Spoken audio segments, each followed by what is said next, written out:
Hi, Louisa's class. I try to give you a view because it's snowing, but it looks like you're not getting the lovely view that I had artfully placed for you. Yeah, so I was really excited that you read my piece, and I was thrilled that there were such engaging questions and that the material was interesting to you. So I thought I would answer some of your questions directly. I'm looking now. What is the best thing about being female to male transgender? Well, that's a big question. I mean, I I think the best thing is that I'm incredibly good looking. But beyond that, I think being transgender has given me an opportunity to live as a woman, and that has been obviously a unique experience. But what it's done is it's positioned me in such a way that I have the capacity to critique these sort of hegemonic institutions of gender. For instance, being able to so starkly see the construction of gender versus my own reality of gender has allowed me to further critique the construction of race and class and uh, all these sort of things that have become so naturalized that we don't question them, you know, and our lives are full of things that we take for granted that maybe our lived experience doesn't meet. So that's I think that's a really awesome thing about being transgender. I also think I don't know. I feel very lucky to be trans. I think it's given me access hormonally into other realms that I might not have had ingress to. For instance, my transition with testosterone gave me an experience of a kind of chemical reboot, so that I actually was paying attention while it happened. My brain kind of shifted, and in that shifting place, that liminal space, that marginal space, I felt like I had the experience of um, interspecies connection, and that's been really exciting for me. I feel very connected to other species, and much less sort of a human being as sort of an inhabitant of the world. And that's probably another conversation for another time. Um, I'll pause to say that if you're in Ms. Jackson Spaventa's class, Louisa's class, then you are so lucky because she's awesome. She's a big plate of smart, invested awesome. So thanks, Louisa, for this opportunity, and good job, kids. All right, at what point did I realize I wanted others to read my writing? Um, I think when it got good. I started writing sort of spastically about 10 years ago, and immediately wanted to perform it, and that's all I really know. Uh, I like my writing, which I have always been a visual artist, and I haven't always liked my painting. So that definitely has compelled me to share my writing. What are some things that can be very offensive to you, but others tend to not realize they are? Hmm. What should I avoid when interacting with trans people, and what are respectful questions, if any, to ask about trans experience? Always a good question. There's lots of resources about this on the internet. Lots of people have opinions about this. What I find personally offensive are people who I wanted to say I wanted to say something gross like Republicans, but some of you might be a Republican. I don't want to put you off. What I find offensive are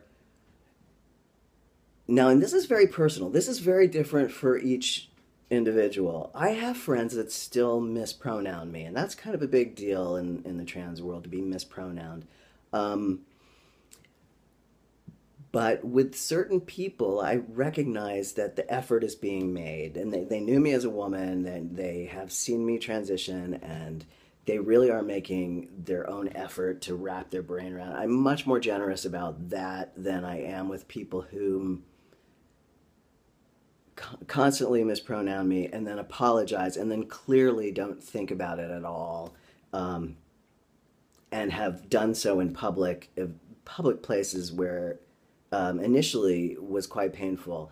One of the things that I think is really hard for non-trans people, for cisgendered people to understand, is how the experience of being seen as something you're not is so painful. I mean, it is excruciatingly painful and tender, particularly in the early days. And for some people, that never goes. I feel very lucky in that tenderness has gotten a little callous over it, and it's no longer excruciating for me. But that having been said, some days it's still really devastating to be she'd. Um, and that's another question that I could probably go on and on about. But respectful questions, I think, for trans people and queer people generally are to ask what their pronoun preference is. My pronouns are he and him. I, too, in the late great age of 54, am now getting used to asking people about their pronouns. It's still not reflexive or comfortable, but it seems like a really important thing. One of the things we can see about transgender and queer and these alphabet identities are the failure of heterosexuality, the failure of these binaries, man, woman, uh, to fit people. We wouldn't have to keep adding A, I, G, L, B, T at the end, this enormous alphabet acronym, if the construction were working for us. So that speaks to how these binaries are failing all the time, failing. They're really the most general sort of taxonomy for a human. Very few of us discreetly fit into either of those things all the time. Um, so, ooh, what should I avoid? Oh, I don't know how personal our questions can be. I'm actually very interested in the entire process. I feel like transitioning has been sort of a taboo subject, and F to M transition even more so. My questions would be more along the lines of what kind of surgeries, time, and money go into transitioning. The physical and mental changes that occur are something I would like to learn about.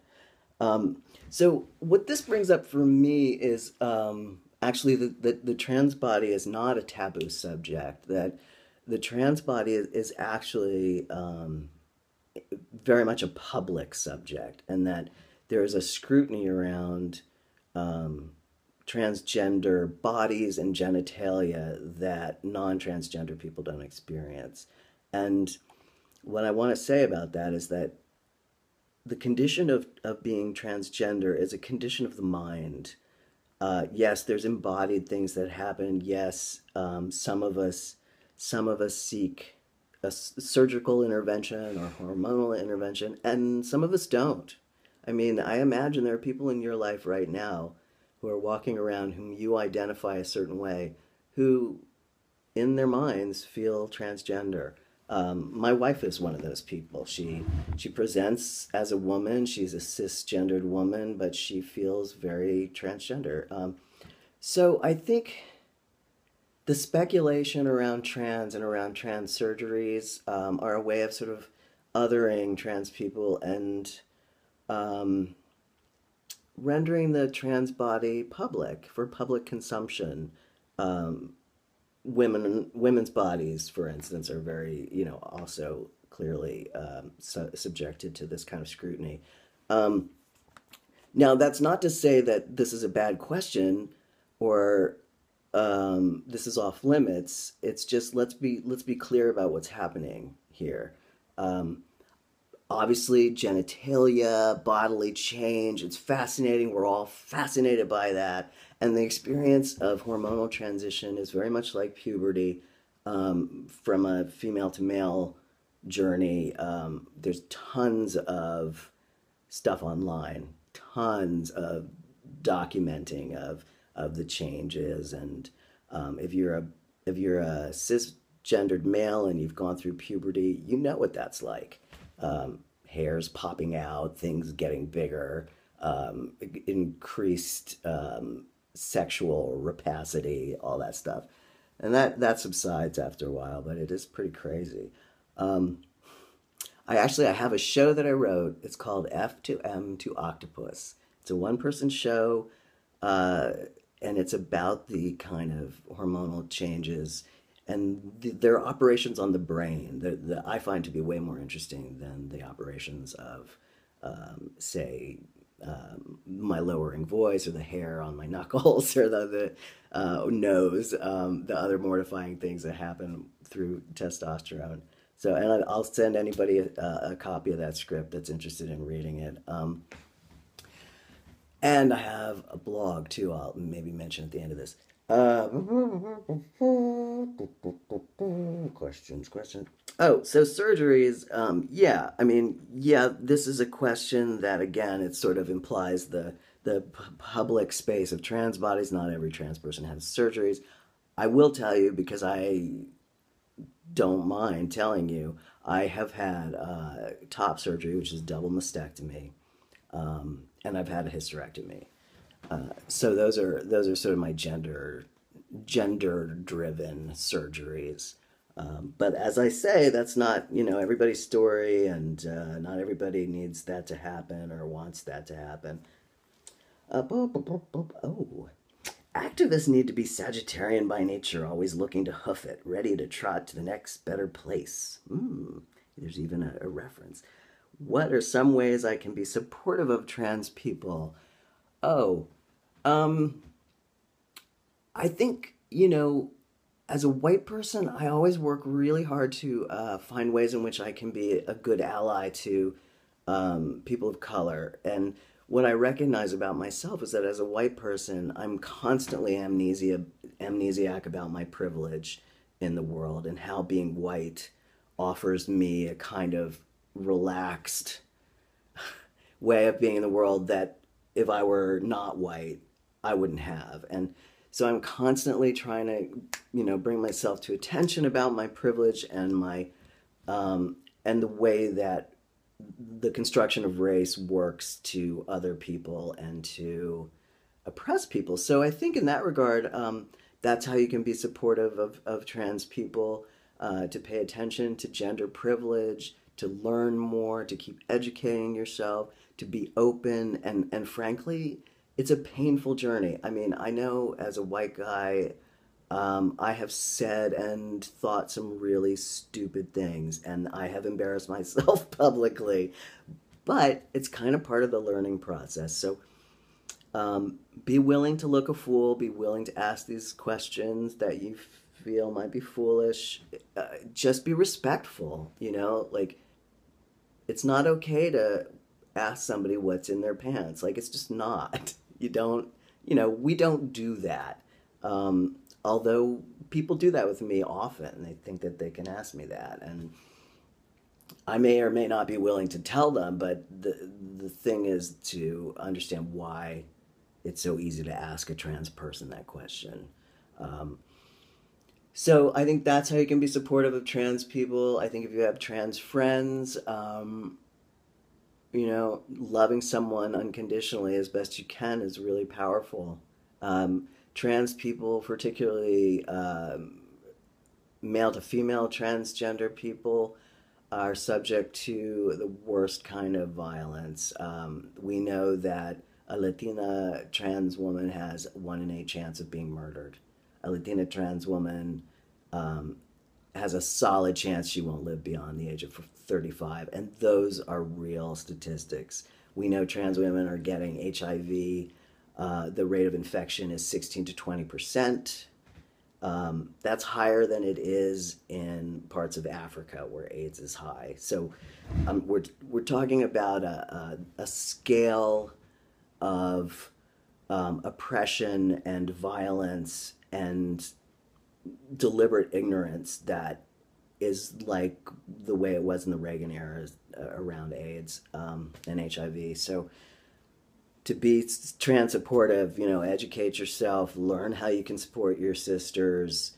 Um, yeah, it's shocking, really, the amount of violence that women endure. It's shocking. It's crazy. Um, What's my advice to queers on their journey to self acceptance? That's an interesting construction, I think, self acceptance. It's a very American combination of words. And there's a sense in which, like, if I accept myself, I will be empowered. I'm not saying that's not true, but I'm very critical of that rhetoric. Um, I have I have always done my best to be authentic, and um, that means sometimes I'm a really strong personality and really abrasive, and I have a very strong flavor. But I think the acceptance part is kind of a right sizedness of like, oh yeah, I do that, and that's okay. I can try to be kinder.